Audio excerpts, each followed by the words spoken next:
तो friends, welcome in our channel. मैं हूं आपका दोस्त गोविंद शर्मा। जैसा कि मैंने लास्ट वीडियो में आपको बताया था कि मैं आपको अगली वीडियो में सूअर के बारे में बताने वाला हूं। जितने भी क्वेश्चन आज तक आए हुए हैं या फिर आ सकते हैं वो सारे के सारे इस बोर्ड पर लिख दिए हैं। लिखता इसलिए हूं ताकि वीडियो छोटी रहे, और छोटी वीडियो रहेगी आप जल्दी देखोगे, और जल्दी अगर आप देखोगे तो आपका समय बचेगा। ध्यान से सुनो। आज के बात करते हैं सूअर की। सूअर आपको पता ही है कि भारत में गंदगी साफ करने के लिए जाना जाता है, और साथ साथ इसका प्रयोग मांस खाने के लिए किया जाता है। तो जानते हैं इसके बारे में। तो इसका संघ कौन सा है? कोर्डेटा। कोर्डेटा संघ। जितने भी जानवर अब तक बताए हैं सब कोर्डेटा के हैं। फैमिली कौन सी है? सुईडी। सुईडी। सुईडी इसकी क्या है? फैमिली। जीनस कौन सा है? सुस। SUS। सुस। मूल स्थान कौन सा है? देखो, जो सूअर पाए जाते हैं ना, वो सूअर सबसे ज्यादा यूरोप और अफ्रीकन महाद्वीपों में पाए जाते हैं। याद रखना, पेपर के लिए इंपॉर्टेंट है। उसके बाद देखो, जो छोटे छोटे सूअर होते हैं ना, जिसको बोलते हैं जवान सूअर बोल लो या सूअर के बच्चे बोल लो, उसको बोलते हैं पिगलेट। क्या बोलते हैं? पिगलेट कहा जाता है। आपसे पूछा जाता है पिगलेट क्या है? एक सूअर का बच्चा। उसके बाद सूअर जो होते हैं ना, सभी प्रकार का खाना खा लेते हैं, इसलिए इनको सर्वहारी कहते हैं।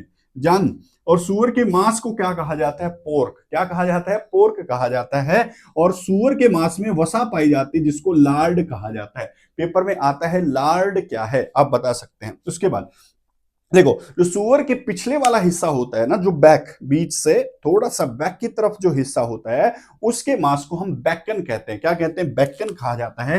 पेपर में आया हुआ है। अब सूअर का नाम क्या है? सुस डोमसिटिकस। आपको याद रखना है। सुस मैंने बताया था ना, सुस इसका क्या है? जीनस है। और सुस जिस भी शब्द में आएगा वो सूअर से रिलेटेड है। तो सुस डोमसिटिकस किसका नाम है? सूअर का वैज्ञानिक नाम है। अब देखो, 38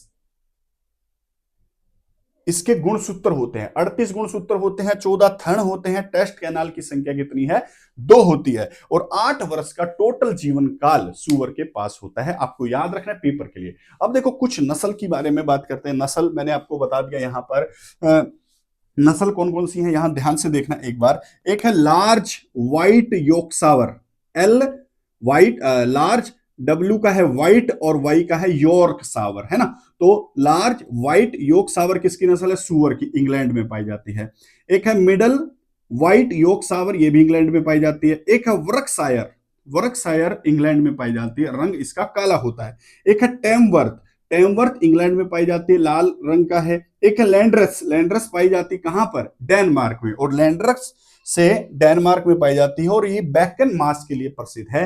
आपकी कौन सी? आपकी लैंड्रस। याद हो जाएगा। उसके बाद यहां देखो, जब बच्चा जन्म देता है सूअर के पेट से, तो उसके अंतिम बच्चे को रंट कहा जाता है। क्या कहा जाता है? रंट कहा जाता है। और सबसे भारी नस्ल लार्ज व्हाइट है। कौन सा है? लार्ज व्हाइट सबसे भारी नस्ल है सूअर की। याद रखेंगे, याद रखेंगे। मांस के लिए सबसे अच्छी नस्ल कौन सी मानी जाती है? तो वो मानी जाती है आपका मिडल व्हाइट योर्कशायर। सबसे मांस के लिए इंपॉर्टेंट है। अब जो थूथन होता है, थूथन का मतलब है, जो मुंह देखा होगा आपने सूअर का, थोड़ा सा उभरा हुआ होता है, वो उसके जो है नाक की हड्डी होती है। और जो ऊपर का होठ होता है, उसकी हड्डी आगे बढ़ गई है ताकि वो चीजों को खा सके, है ना। गंदगी खाता है तो उसको खोदता चलता है, तो इसलिए कहा जाता है। तो थूथन नाक की हड्डी व ऊपरी होठ की हड्डी से बना होता है। उसके बाद टेम्परेचर देखेंगे तो 102 फारेनहाइट है। अगर दिल की धड़कन देखेंगे तो आपकी इतनी, सॉरी, जो श्वसन रेट देखेंगे इतना है। दिल की धड़कन देखेंगे तो 70 से 80 पल्स पर मिनट इसकी दिल की धड़कनें होती है। तो सूअर से ये मैंने बताया। उसके बाद भारत में हरियाणा के अंदर सोनीपत में सबसे ज्यादा सूअर पाए जाते हैं, सबसे कम मेवात में पाए जाते हैं। सबसे बड़ा निर्यातक देश USA है, और सबसे बड़ा आयातक देश इसका क्या है? इंग्लैंड है। और अगर खून चढ़ाना पड़ जाए सूअर को, अगर खून चढ़ाना पड़ जाए, तो उसकी मोटी चमड़ी होती है, तो नस ढूंढने में, जो नरव ढूंढने में या नस ढूंढने में या धमनी या सिरा ढूंढने में दिक्कत पैदा होती है, इसलिए उसके कान की सिरा का प्रयोग किया जाता है उसको खून चढ़ाने के लिए। ये भी आपको ध्यान रखना है।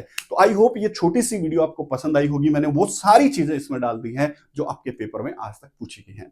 तो नमस्कार, जय हिंद, जय भारत। मिलते हैं अगली वीडियो में।